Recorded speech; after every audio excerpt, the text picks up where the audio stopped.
today we are ranking all of the 9 brand new hypercharges from the Brawl Talk. We have some very sick ones as always, and honestly this time not even a single disappointing one. I'm very happy with all the hypercharges. All of them are either broken or really cool to use. And additionally we will also rank all of the new skins. That will be just a shorter segment, but yeah, we're also doing that. So lay back, don't forget to subscribe, and let's do it.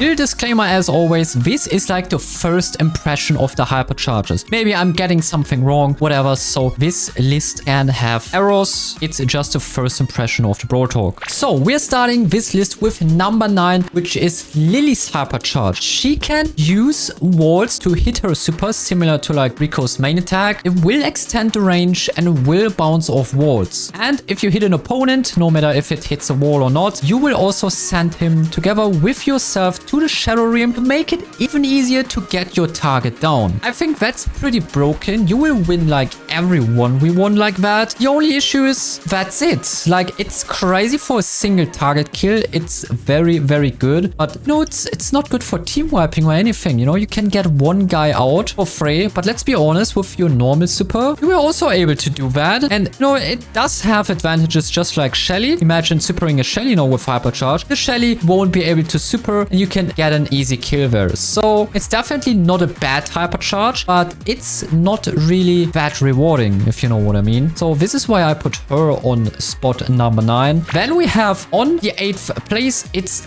Case. With her geisha form, you are able to deal damage in that area. And the main thing about this hypercharge is that you have to decide to either leave that area and get, you know, like 1600 damage for leaving it, or you stay in there and take a little less damage, but over time, which doesn't allow you to heal. So it's a very mean hypercharge. So not the craziest hypercharge, but useful. On spot number 7, then the same hypercharge again. Like, yeah, we have 2 hypercharges for one brawler, which is why I said top 9. It's Case's ninja form, and here she deals 3k and 750 damage. And if your opponent is low enough on HP, you will immediately kill your opponents. I think you can make crazy plays which look awesome, but I think practically it's not that crazy as it looks. Then on spot number 6, I decide to put Gus. When supering an ally, you will spawn a lot of ghosts that either deal damage to an opponent or heal your team. It's not like a homing missile stuff. You know, you have to get hit by that. It performs really well if Gus is in a combination with a tank, for example, or assassin who can just jump in. I think this could make this hypercharge really crazy. I'm just not sure right now how frequently you can hit with this hypercharge or getting the heals. Like, is it really that good? It might be one of these hypercharges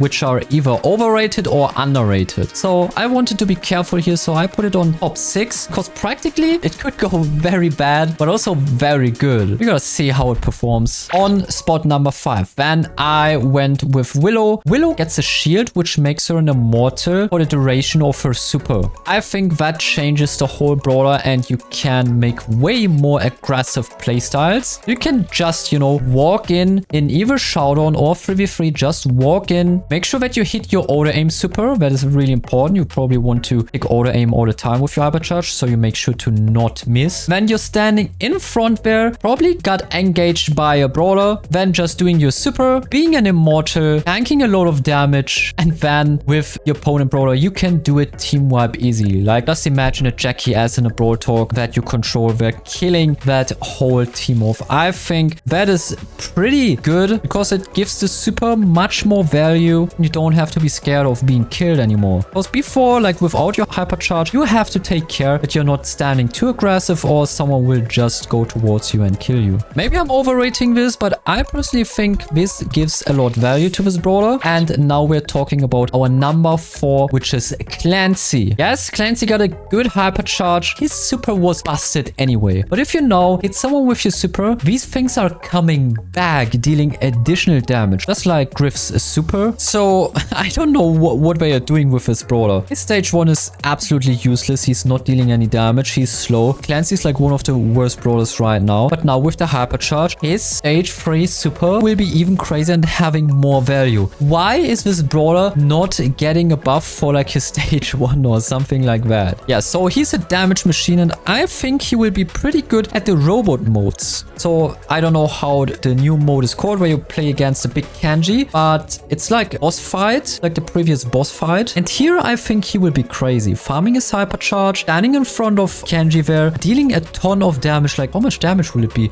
Around 50k or something? Clancy will have the craziest DPS ever. So this is just my take. And now we're getting to the bronze medal. Top 3 is for Griff. Yes, we finally have a Griff hypercharge here. He can pierce with his super through walls and not getting his, what are these, like cards back once, but it's 2 waves of his hypercharge when they are coming back. So that means piercing through walls, very unfair, even more damage. With the additional hypercharge stat buff, this guy deals even more damage. Yes, Brawl Stars, this is exactly what Griff needed. Even more DPS. Anyway, it's just crazy. Griff deserves a good hypercharge, so I'm happy for him. As you guys know, he's my secret love. I love this brawler. I think Brawl Reflex is also a very big fan of this brawler, so not only us two, I think there's many hidden Griff mains or Griff glazers out there who are very happy about this hypercharge. On second place, we have Amber and her hypercharge. Like, what is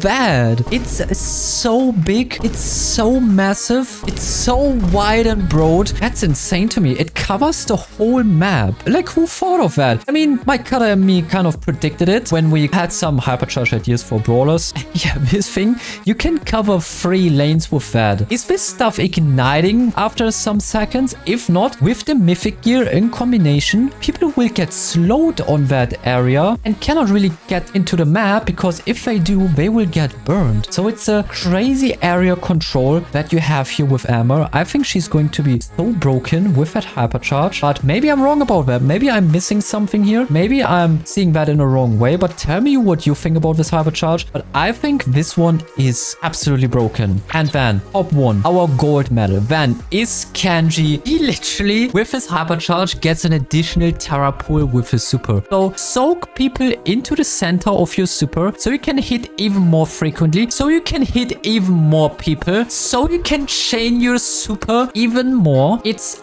unbelievably overpowered. I mean, I expected nothing else for Kenji. It was obvious that they would cook a crazy hypercharge for Kenji because he's such a popular brawler, such a cool brawler in general. And yeah, I can understand it. Well, at the end of the day, it's not about the hypercharges. It's about how fast can you get them. This is what makes a hypercharge broken. Sam is the best example. His hypercharge is insane, but you probably won't even get it in a round of like solo showdown, because when you deal that much damage, the round is basically over. Also in 3v3, it can take a while, especially if people know what they are doing. You won't get your hypercharge up. It's ridiculous. Yeah, and then we have quick hypercharges, just like some hypercharges before the nerf, like Rico, for example, had his hypercharge so quickly that he was way too broken. Not because the hypercharge itself is like the best in the game or game breaking, whatever. No, not really. It's about how often you could use it in a game or how early. So that's the top 9 hypercharge ranking in my opinion. As I said, things can be wrong. Maybe I missed something. Maybe I got a hypercharge in the wrong way. That can happen. Tell me your top 9 in the comments. I would really love to see what you guys think about these. Also, I'm going to rank my top 15 skins personally, and we start with Tokusatsu Colette. Colette has so many skins. I'm not sure if we needed another one, but yeah, it looks pretty good. And on spot number 14, we have Street Shade. It will support esportlers if you buy this, and I think this one is a pretty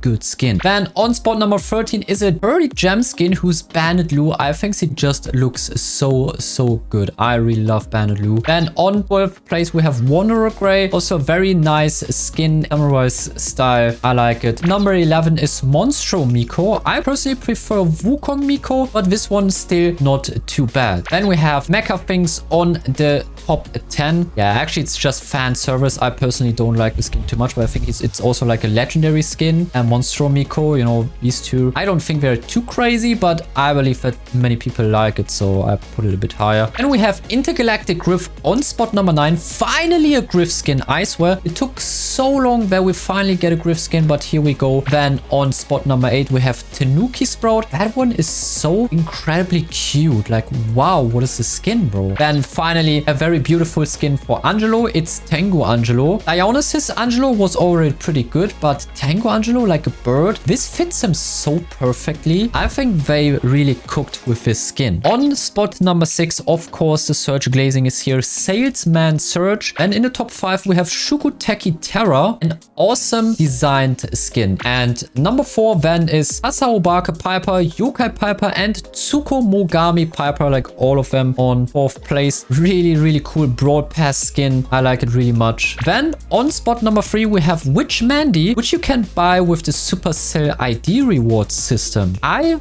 personally think this skin is sick. Not as sick as the 2nd place silver medal to Shin Edgar, who's like, this skin is so creative, so good with his eyes, you know. I think this one is just nuts. Number 1, of course, the Kenji Hypercharge skin, the Oni Kenji, the cursed Kenji. This one definitely is the best one. It looks so epic when you use your Hypercharge, but also without the Hypercharge. Wow, what a great skin. We even get a whole mode dedicated to Oni Kenji. So these are like my top 15 skins. I didn't want to waste like too much time. I think it's pretty based. Tell me in the comments, of course, what you think the best skins are. I would really like to know. I really hope you enjoyed this video. If yes, consider to subscribe to the channel and leave a like. And if you didn't, leave a dislike and tell me in the comments what I can improve about my future videos. Thank you so much for watching. Your SnakeThug. Peace.